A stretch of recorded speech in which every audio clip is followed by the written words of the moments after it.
Hai semuanya, selamat datang kembali di Arianto Hong Channel. Nah, video ini bukan ada sebuah advice ya buat teman-teman ya, tapi ini hanya diskusi aja teman-teman.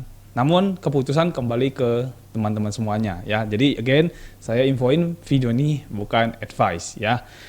Nah, teman-teman, sejak tahun 2020 ya, pertama kali pandemi ada di Indonesia dan sebagainya. Mendadak banyak sekali orang terjun ke dunia trading ya, entah itu di kripto, entah itu di forex dan sebagainya ya, dan ya kita bisa tahu ya pertumbuhannya begitu signifikan dan mereka bisa terjun ke dunia trading ya karena memang persoalan di bisnis mereka, pekerjaan mereka yang mengalami masalah atau kendala karena pandemi ya, dan mereka menilai trading adalah sebuah jalan keluar ya, jadi bisa tetap menghasilkan cuan pada saat mereka tidak bisa menjalankan usahanya dengan maksimal ataupun pekerjaannya ya. Jadi asumsinya adalah seperti itu teman-teman. Lalu ini sekarang kan sudah tahun 2022 dan kebetulan kemarin saya baru kontak beberapa orang teman, terus saya lihat mereka jadi quit day trading, dan menurut saya ini sangat menarik untuk kita bahas dalam video kali ini ya. Jadi saya baru tahu ternyata mereka quit ya, ternyata mereka sudah berhenti dari trading. Dan waktu saya tanya kenapa berhenti trading, oh ya mungkin karena jawabannya macam-macam ya teman-teman ya, tapi ada yang paling utama menurut saya adalah karena kasus. Ya, karena kasus yang menimpa beberapa bot trading sebelumnya yang kita tahu ya, sampai masuk ke kepolisian, terus ada penangkapan dan segala macamnya. Jadi itu membuat mereka takut ya, mereka takut. Lalu juga ada masalah scam dan sebagainya ya.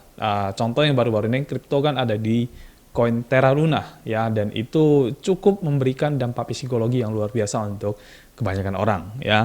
Lalu ada lagi yang market drop. Nah, ini market drop kan sekarang ini nih. Nah, ini juga membuat banyak orang berpikir bahwasannya ternyata investasi atau trading di dunia kripto atau mungkin forex dan sebagainya ternyata tidaklah aman ya, karena dana mereka bisa habis dan sebagainya. Jadi banyak ya teman-teman ya, saya melihat banyak reason, banyak alasan kenapa pada akhirnya teman-teman saya yang mulai terjun ke dunia trading di tahun 2020 dan kemudian berhenti di tahun 2022 adalah karena masalah-masalah seperti itu. Kasus, kemudian ada scam itu yang berhubungan juga dengan dengan kasus-kasus itulah ya. Lalu juga ada penipuan-penipuan yang seperti binomo dan sebagainya yang mengatasnamakan trading ya. Lalu juga ada masalah market drop ya, sehingga secara psikologi orang akan melihat bahwasannya ini bukanlah way out, bukanlah jalan keluar ketika mereka sedang membutuhkan jalan keluar itu, seperti pikiran mereka di tahun 2020 ya, karena tahun 2020 mereka melihat trading sebagai way out ya, nggak perlu ngapa-ngapain tapi bisa make money juga, cukup juga dari handphone atau dari komputer saja ya. Jadi itu teman-teman, jadi saya kontak beberapa teman saya dan saya baru tahu ternyata mereka quit karena alasan-alasan seperti itu ya. Tapi itu nggak masalah sih, karena memang itu adalah pendapat atau penilaian setiap orang dan itu tidak bisa kita generalisir dan sebagainya. Kita nggak tahu bagaimana kondisi orang itu, bagaimana tradingnya saat itu dan sebagainya. Jadi ya kita terima aja, saya juga terima aja, dan memang itu faktanya yang terjadi teman-teman. Cuman gini, saya pengen mengajak teman-teman untuk berpikir lebih jauh dan mungkin di sisi yang berbeda ya. Jadi kita tidak melihat sisi dari kasusnya, scamnya dan sebagainya. Oke, itu ada, nanti kita akan bahas di bagian belakang. Cuman saya pengen mengajak teman-teman untuk berpikir dari sisi yang lain ya, dan sisi lain inilah yang saya pengen ngulik di dalam video ini ya. Sisi lain dari trading yang saya mau bahas adalah, dan ini yang saya alami, jadi saya share berdasarkan pengalaman saya teman-teman ya. Karena apa? Karena trading itu sudah menjadi sumber income utama buat saya pribadi ya. Again, trading itu sudah menjadi sumber income utama buat saya pribadi ya. Dan kenapa saya full heart banget ya di dalam dunia tradingnya, baik itu di kripto, baik itu di forex ya. Kenapa saya full heart banget?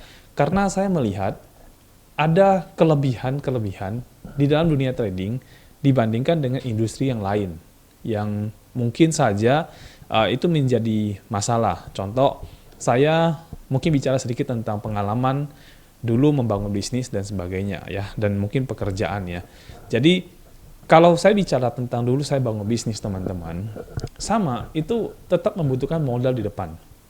Ya, kalau kerja kan ya kita nggak perlu modal lah. Tetap ada modal dikit ya, mungkin bensin dan segala macam tiap hari ke kantor dan sebagainya. Tapi anyway ditutuplah dengan gaji ya. Nah, cuman saya mau bahas dari sisi bisnis dulu ya. Kalau dari bisnis ya, dulu saya waktu bangun bisnis itu saya membutuhkan modal di awal. Dan ketika saya butuh tempat dan saya belum punya tempat, maka yang saya lakukan adalah saya menyewa tempat. Ya, artinya uang sewa tersebut ini sudah habis teman-teman. Ya, sudah tidak bisa kembali. Jadi kalau saya udah sewa sebuah tempat, maka itu udah uang hilang. Ya, dan tempat itu harus saya pakai dengan sebaik-baiknya, dengan semaksimal mungkin. Karena apa? Karena saya udah keluarin uang buat sewa tempat itu. Ya. Nah, lalu kalau kebetulan kemarin saya perlu renovasi tempatnya, jadi saya harus keluarin lagi biaya renovasi. Yang kalau bisnisnya tidak jalan, sewa tempat dengan renovasi itu, uangnya tidak bisa kembali lagi kepada saya. Ya, artinya itu benar-benar uang hilang. Ya, benar-benar uang yang sudah kita buang lah ya untuk sewa tempat, untuk renovasi. Dan jelas itu tidak murah juga ya, puluhan juta, hampir ratusan juta teman-teman. Nah, lalu ketika saya udah mau mulai usahanya, tentu saja saya butuh peralatan usaha, ya, bla bla bla, saya butuh banyak banget lah ya, yang berhubungan dengan usaha saya dulu di bisnis makanan ya, itu pasti membutuhkan peralatan makanan, terus perlengkapannya apa aja, dan lagi butuh juga bahan bakunya, itu semua di-prepare dan itu membutuhkan biaya tidak sedikit juga teman-teman, ya, karena membeli peralatan begitu banyak dan sebagainya. Kalau mungkin saya buka usaha kantoran ya, tentu saja saya butuh komputer, meja, dan segala macamnya. Jadi banyak yang harus dibeli pada saat di awal-awal seperti itu ya. Lalu kita jalan. Nah, waktu kita running, kita memang sudah punya namanya planning atau mungkin sudah punya namanya perhitungan sendiri di dalam di dalam bisnis ya. Sebelum kita jalan ke bisnisnya. Nah, dengan asumsi kita merasa bahwasanya oke, kalau saya running kemungkinan suksesnya akan lebih tinggi. Tapi kenyataan di lapangan kan tidak tahu teman-teman ya. Dan singkat cerita bisnis saya itu tidak bertahan lama dan terpaksa harus tutup teman-teman. Ya, terpaksa harus tutup. Dan coba teman-teman tebak, berapa sih modal saya yang kembali? Nah, modal saya kembali itu hanya sekitar 8 atau 9% dari total 100%. Luar biasa ya, artinya saya loss 90% lebih teman-teman. Ya, saya loss 90% lebih. Nah, ditambah lagi waktu itu saya harus ngurus orang-orang ya, dan urusan orang itu pusing juga teman-teman. Kalau teman-teman punya usaha dan sebagainya, punya pegawai, punya karyawan dan sebagainya, pasti teman-teman akan merasakan hal yang sama seperti yang saya rasakan ya. Jadi kita akan berurusan dengan orang dan tahu sendiri ya, orang itu punya 1001 karakter ya, dan macam-macam yang menjadi persoalan mereka, nanti entah nggak masuk lah, ini itulah dan segala macam lah, belum lagi bertengkar sesama mereka dan sebagainya. Jadi ngurusin orang begitu pusing, usaha tidak jalan, kemudian sewa terus berlanjut dan sebagainya. Akhirnya saya putuskan untuk close gitu. Ya. Nah, saya melihat ke dunia trading tidak ada case ini, teman-teman. Tidak ada kasus yang seperti ini. Dalam dunia trading, saya tidak perlu sewa tempat, teman-teman. Ya, kecuali memang saya mau buka kantornya, tapi oke lah, kita lihat yang sekarang kan tidak perlu sewa tempat. Ya. Lalu juga tidak perlu harus untuk renovasi ya, karena ini kan online ya. Nah, kemudian juga tidak perlu berurusan dengan banyak orang ya, dalam hal ini mungkin pegawai, karyawan dan sebagainya.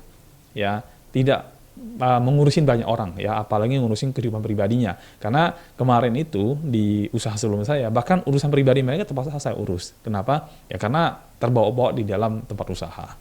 Ya. Lalu apalagi macam-macam ya, dan kalau yang pekerja itu kan ya tidak perlu standby 8 jam. Nah, itu ya. Dan bla bla bla lah, banyak hal yang berhubungan dengan dunia usaha, belum lagi masalah utang piutang, nanti supplier lah, nanti klien lah, dan dalam dunia usaha yang paling susah menurut saya adalah jualan, teman-teman.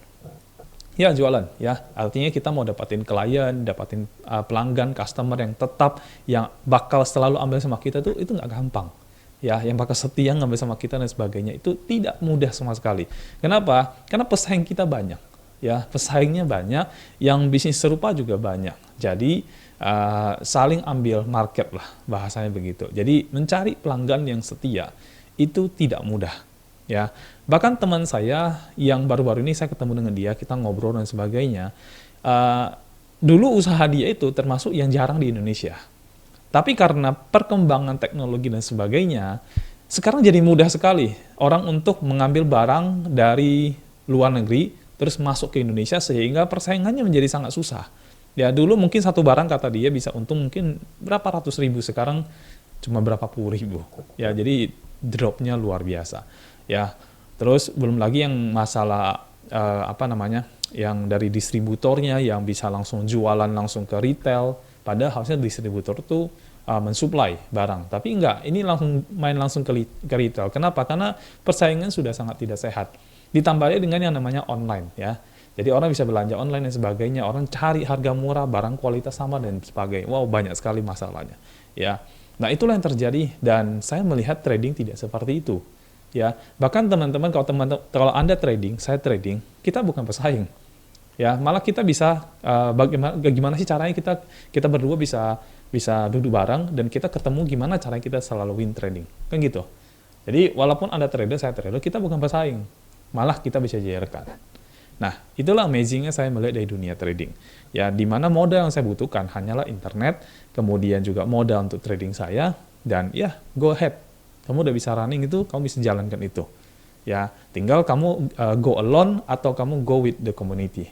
Tinggal seperti itu aja. Nah, itulah sisi yang pengen saya kupas di dalam sini, teman-teman ya. Jadi sisi itu yang saya lihat baik, gitu. Nah,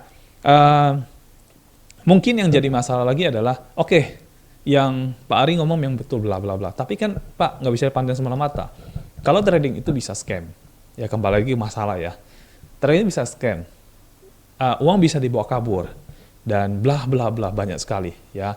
Nah kalau kita mau ngulik ya teman-teman ya, uang bisa dibawa kabur. Oke, uang kita dibawa kabur oleh siapa? Kalau kita bicara oleh perusahaan, nah ini harus kita hati-hati ya. Kalau kita taruh uang di bank, tentu saja kita nggak mungkin taruh uang di bank yang nggak punya nama, teman-teman. Ya, kita harus naruh uang di bank yang punya nama, punya reputasi baik dan segala macamnya. Ya, termasuk juga mungkin sudah berapa lama beroperasional dan sebagainya. Selama ini scam yang terjadi, ya, penipuan yang terjadi, yang saya lihat teman-teman mungkin boleh ngulik juga ya. Karena mereka menaruh uang di tempat yang nggak punya reputasi. Ya, nggak punya nama gitu loh. Jadi mereka taruh uangnya di tempat yang seperti itu, ya. Bahkan ada yang sudah taruh di tempat yang sudah punya nama besar, sudah punya legal, sudah punya izin lengkap dan sebagainya. Tetap aja ada masalah begitu juga. Nah, makanya kalau versi saya selalu melakukan penanaman modal atau taruh uang modal saya itu hanya di perusahaan yang punya nama besar. Ya, karena potensi untuk scam itu kecil jadinya kalau kita ada di perusahaan yang seperti itu.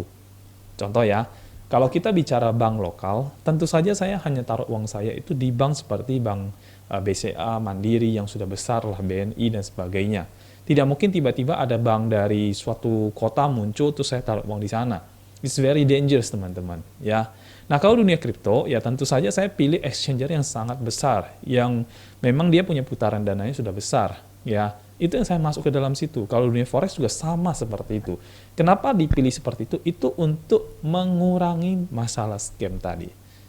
Ya, jadi kendala yang ada di dalam dunia trading sebenarnya itu bisa kita cari solusinya. Bisa dicari solusinya. Kenapa? Karena versi saya, sekali lagi again ya teman-teman ya, versi saya, trading itu adalah money machine buat saya. Kenapa disebut money machine? Karena anytime kamu bisa beli, anytime kamu bisa jual. Kamu tidak perlu pelanggan, kamu tidak perlu pusing harus cari pelanggan di mana, you just sell it. Dan nanti akan ada yang buy it. Ya. Jadi kamu hanya perlu untuk membeli dan kamu hanya perlu untuk menjual langsung saat itu juga, detik itu juga. Dan nanti akan dilepas saat itu juga, detik itu juga. Jadi itu menurut saya sangat luar biasa dibandingkan dengan dulu saya bangun dunia usaha ya. Tapi bukan berarti dunia usaha jelek ya, tidak teman-teman ya, karena saya juga masih ada dunia usaha saya. Tapi maksud saya, full heart-nya saya sudah di situ ya. Dan kita bisa menjadikan ini sebagai money machine di sana seperti itu teman-teman. ya. Nah, kalau kita bisa mengurangi masalah yang tadi ya, yang orang takut scam, kemudian takut masalah kasus ini itu dan segala macamnya. Sebenarnya setiap masalah itu punya solusi. Tinggal kita pikirkan bagaimana solusinya, ya. Termasuk juga ketika Anda trading, misalkan trading yang dua arah. Permasalahan utama orang kan MC. Nah, bagaimana caranya supaya tidak MC gitu loh. Bagaimana caranya kita bisa trading berkelanjutan tanpa apa namanya? Bukan tanpa, sorry, maksud saya dengan resiko yang sangat minim. Bisa loh teman-teman, bukan tidak bisa. Asalkan memang kita mau ya untuk melakukannya. Nah, kalau teman tanya bagaimana caranya Pak? Again, di komunitas kita sudah punya solusinya.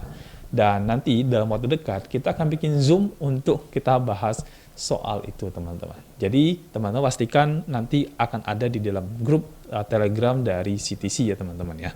Nah, lalu ya, memang sih ya untuk masalah trading ini memang dipengaruhi oleh banyak hal ya teman-teman ya. Salah satu juga masalah makroekonomi ya dan sebagainya. Lalu juga ada kasus-kasus ditambah lagi dengan kasus-kasus yang bermunculan di media-media dan sebagainya, dan itu membuat secara psikologi orang jadi ketakutan. Tapi menurut saya itu wajar. Cuman satu pandangan, satu sisi yang saya pengen sampaikan dari sisi yang bertolak belakang dengan yang kasus-kasus itu, yaitu trading itu bisa jadi money machine buat teman-teman. Itu sih, kuncinya sebenarnya adalah itu.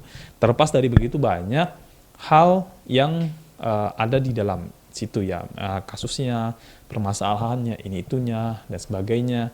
Terlepas dari itu semua lah ya. Maksud saya, ini bisa jadi money machine untuk teman-teman. Ya, tinggal kita itu lebih mendalami, lebih mengerti, ya, sehingga apa? Sehingga kita benar-benar tahu 100% tentang dunia trading, baik di kripto, di forex, atau dimanapun. Ya, dan kita bisa make money secara online, anytime, anywhere. Gitu. Tidak perlu lagi harus ada di satu tempat fix begitu, enggak. Kita bisa make money anytime, anywhere. Nah, ini menurut saya ini yang membuat saya itu merasa trading itu is a solution for me, gitu ya. Untuk my life itu solution. Nah, tinggal saya bagaimana caranya menemukan setiap solusi untuk setiap masalah. Seperti itu. Dan dari sudut pandang saya seperti itu, teman-teman. Ya, saya hanya melihat trading itu adalah sebuah jalan keluar di saat misalkan sebuah bisnis itu kena goncangan dan sebagainya, but trading not. Ya, kalau kita bicara investasi mungkin juga kena, tapi trading tidak. Ya, kita hanya perlu untuk mencegah bagaimana caranya tidak MC, bagaimana caranya tidak scam, dan ini bisa long term. Hanya seperti itu. Kalau ketemu caranya, this is the money machine for us. Ya gitu. Jadi ini adalah sebuah mesin uang yang amat sangat luar biasa untuk kita. Nah, dari sisi ini sih saya pengen bahas ya. Nanti kalau sisi lain ya terkait permasalahan ini itunya, nanti gampang kita bahas di dalam Zoom, teman-teman. Ya, dan saya akan invite teman-teman semuanya untuk ada di dalam grup Telegram CTC, dan nanti kita akan bersama di dalam grup itu kita akan bahas di dalam Zoom untuk membahas semua permasalahan ini dan kita cari way out-nya, cari jalan keluarnya. So, why must to quit day trading? Ya, setiap permasalahan pasti ada solusi, teman-teman. Ya, jadi saya secara personal menyampaikan pandangan ini, tapi tidak menjadi advice untuk semua orang, ya, karena saya tidak tahu bagaimana kondisi setiap orang. But my opinion adalah seperti ini, teman-teman. Ya, dan nanti kita akan discuss lebih dalam lagi di dalam Zoom yang akan saya adakan, dan nanti saya akan informasikan di dalam grup Telegram CTC. Dan teman-teman, kita akan ketemu lagi di video yang selanjutnya. Sampai jumpa.